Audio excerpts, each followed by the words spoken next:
People usually watch cartoons to feel better, but sometimes that's just not the direction that the portal gun takes you in. Sometimes you're sitting at home waiting to get swifty when those nasty human feelings come creeping up on you. At least that's how it is over in our universe. As Rick himself always says, "Wubba lubba dub dub!" Hi, I'm Caleb from Wicked Binge, and today we'll be ranking Rick and Morty moments from sad to soul-crushing.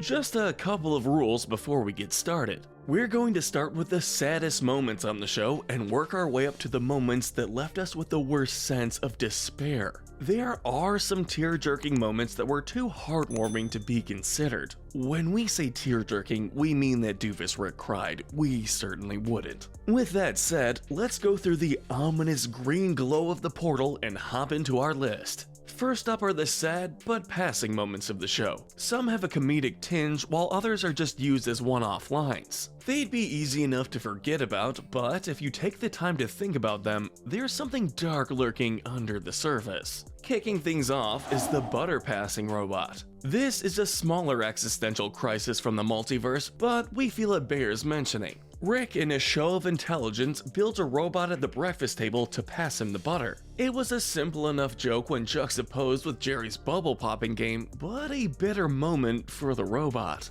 When he asks Rick what his purpose is, Rick has to tell him that it's just to pass butter. Oh god. It comes back to bite the inventor later on though, when he is looking for a friend. The robot must remind him that he wasn't programmed for friendship after tossing a stick of butter unceremoniously into his peas at dinner. Next up, we have Roy and Morty. While we're speaking of small existential crises, we have to bring up Roy. Any Blips and Chits regulars here are probably wondering why a video game about a carpet salesman and cancer survivor is on this list at all. The answer is that, while it is just a video game, those who aren't used to it really feel like they're experiencing the life of the titular character, Roy. It's sad to see his dreams of pro football get crushed. It's sad to see the cancer diagnosis. It's briefly heartwarming to see that cancer can't beat Roy the Rocket. It's crushing to see that after all that, he dies from falling off a ladder after his return to the carpet store. Still, we feel the saddest part is how Morty, once disconnected from the game, has a tough time remembering who and where he is. This is a problem mostly for the weak-minded and unaccustomed to such high-tech video games, but it is sad to witness nonetheless.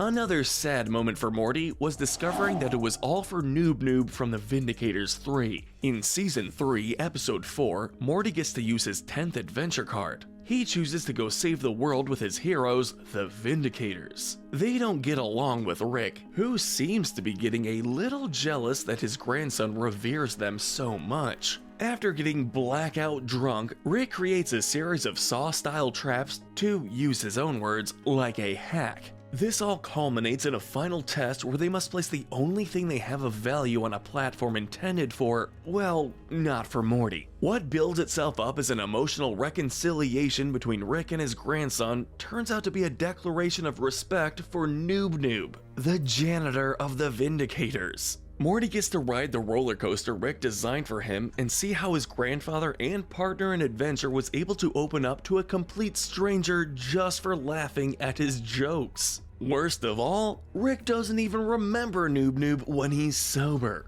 Following that is the whirly-durly accident. This was a passing moment and again played off for laughs, but the comedic element relies on you not stopping to think about it too much. In one of space's most luxurious bars, there is an establishment Rick frequents. Its featured gimmick is an immortality field that makes it impossible to die on the property. When the setting is first introduced, we see two children running around in the lobby, shooting one another and instantly resurrecting. When Jerry and Rick's shenanigans cause a momentary lapse in the immortality field, the patrons don't get the memo right away. As a result, the brother shoots his sister and she doesn't get back up. Poor Lisa. Our next moment is when Purge Planet invents the Purge. Rick and Morty visit a Purge planet. This is a small planet that lives peacefully except for the one night a year where all crimes are legal. You know, like in the movie The Purge. The pair help bring down the rich overseers of the planet who take joy in watching the poor fight one another every year. So it seems like this planet gets a happy ending,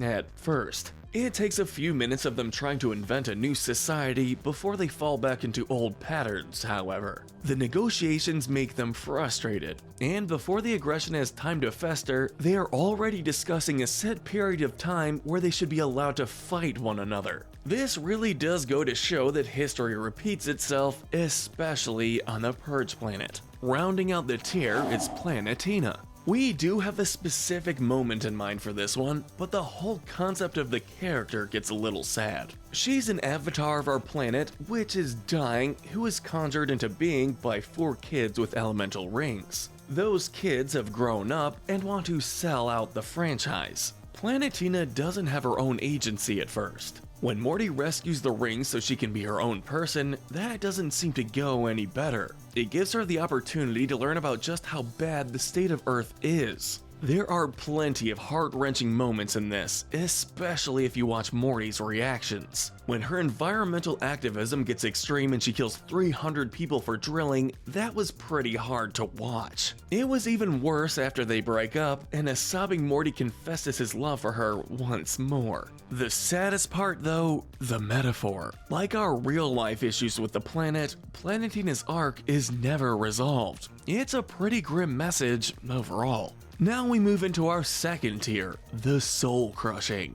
These are the darker moments of the show that aren't disguising themselves as jokes or giving us any false hopes along the way. First up is leaving the planet of Cronenbergs. After Rick accidentally creates a planet of Cronenberg-style monsters that he doesn't know how to fix, he decides that he and Morty should just abandon ship. The solution is easy enough. He finds a similar timeline where their Rick and Morty die close to the flu season dance that causes all the trouble. Of course, the downside of this fix is that the pair have to start their new lives by cleaning up their dead bodies. Morty in particular is traumatized. Not only did he ask for a love serum that got his entire planet Cronenberged, he is never going to see his original family ever again. At least, he doesn't think he will. He is forced to come to this realization while digging a grave for a dead version of himself and being expected to pretend as though the entire thing never happened. Next up is fixing the battery. Rick's spaceship is operated by a microverse battery. This is exactly what it sounds like, a battery that is powered by the microscopic universe inside. Rick has given them electricity on a grid that funnels most of it to his spaceship. This process is eventually made obsolete by the scientist inside the microverse who creates his own miniverse. At first, Rick is too mad to understand his own hypocrisy on the issue, but eventually he tries to use it to his advantage. He gets into a full-out race with the other scientists to see who can make it back to the main world first. Rick wins and makes it back to the spaceship. Much to Morty's surprise, when Rick turns the key, it's to discover that the ship is working again. Rick explains this in dark but very certain terms. He knew that once I got back into my car, one of 2 things was going to happen. I was going to have to toss a broken battery, or the battery wouldn't be broken. Following that is more of a series of increasingly sad moments involving Morty's girlfriend. In one of the more high-concept episodes, Rick gives Morty a device that works as a save point button. Like in a video game, Morty ends up meeting a girl and falling in love. They fight, they make amends, and end up going on vacation together. When the plane crashes, Morty loses his save point device and his phone, stranding the surviving crew out in the cold. They struggle to survive, and Morty eventually has to launch an expedition out to his backpack for help. Rather than undo the traumatic experience, Morty decides to call 911 at great physical cost to himself, because he doesn't want to see his relationship undone. Unfortunately, he ends up accidentally sitting on the button after his recovery, losing the best of the timeline. Eager to go through the process again if it means being with his love, he tries to meet her again. Only this time, his desperation comes across as creepy, and he ends up moving the save to a point where she's pepper spraying him. This culminates in a series series of violent suicide saves where Morty jumps into a dangerous animal exhibit and lets the animals rip him to shreds over and over, just so he can feel something. After Rick converges the timelines again to get rid of the device, we see they converge into a timeline where Morty was with his girlfriend. Unfortunately, Morty doesn't see her because she shows up right after he has gone into Rick's fake vat of acid.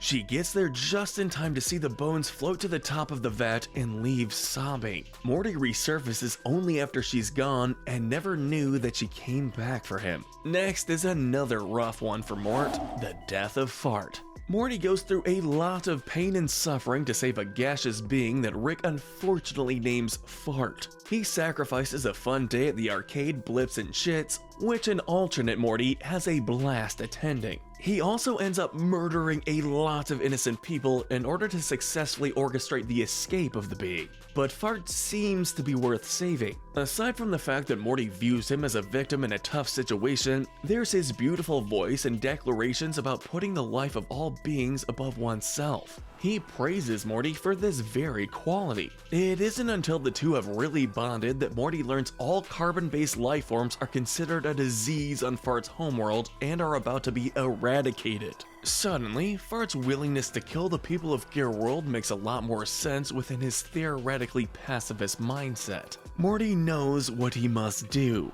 He asks Fart to sing to him again, and while the telekinetic being is distracted, Morty shoots him with the antimatter ray that was originally intended for the assassination he'd worked so hard to prevent. Not only does Morty lose a friend whom he had betrayed and killed with his own hands, it means that the whole day was for nothing. The death, the fighting, the loss of innocence was all for a creature that had to be put down in either case, leaving a lot of innocent blood on Morty's hands. Following that is Simple Rick Freedom Wafer Select. The Rick Atlantis mix-up was an episode filled with both sad moments and existential dread from start to finish. There are Mortys killing Mortys, there are Ricks that have forgotten who they are, the Citadel seems to be getting worse by the day, and the only person who can save it dies in the vacuum of space while the evil Morty gets elected the first Morty president. All very grim. But perhaps nothing illustrates the false hope of the environment so well as Simple Ricks. This is a wafer company where Ricks are forced to work on a line for a fraction of their boss's salary.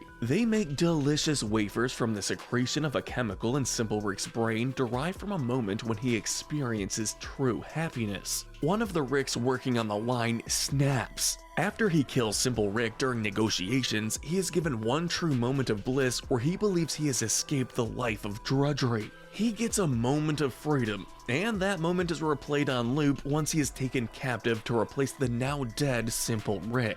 The memory makes him secrete a chemical used in the company's new flavor, Simple Rick Freedom Wafer Select. Up next is the rather whimsical sounding Wubba Lubba Dub Dubs. It's pretty early into season 1 where Rick establishes his new catchphrase, Wubba Lubba Dub Dubs. It sounds like just a fun nonsense word, and it's one of the only catchphrases that Rick actually sticks to for any length of time. It's played for laughs time and time again before we learn from Bird Person that it actually has meaning in an alien language. Wubba Lubba Dub Dubs translates to I'm in great pain, please help me. Just like Rick to call for help in a language that will make him look careless rather than weak. And finally, winning the show's most soul-crushing moment is when Rick is no longer part of Unity. All breakups are sad. Even on a show as ridiculous as Rick and Morty, it's never easy to see characters that we like part ways. Even though we didn't know Unity long, they were a very impactful character on the show. The Hivemind seems to be one of the only beings in the world that can make Rick Sanchez less lonely. Though we agree with Summer's assessment that Rick was a bad influence for Unity, it was hard to see something that Rick cared for so much ripped away after such a brief amount of time. He's actually the one who talks the Hivemind into leaving him, though as always, he was actually talking about himself. They just put you at the center of their life because you're powerful, and then because they put you there, they want you to be less powerful. Watching Rick's face get more and more dejected as he wanders through the vacant planet reading the pieces of Unity's goodbye note is tragic enough. Watching his resignation as he interacts with Beth afterwards also hurts. But we don't think anything hits home as hard as watching Rick give life to a squealing creature, hold it up to a ray, and watch it turn to ash in his hands. After he has tested the machine, he loads it up with another charge and lines it up with his head. Had he not passed out just before the ray went off, this would have brought about a quick and very somber end to the show. Rick is so laid back about everything that to see him experience emotion so deep he is almost brought to suicide is truly the show's most soul-crushing moment. That's been it, everyone. Our list of Rick and Morty moments from sad to soul-crushing. What Rick and Morty moment hits you the hardest? Let us know in the comments down below, as well as what other videos you'd like to see. While you're down there, don't forget to like and subscribe, and as always, stay wicked.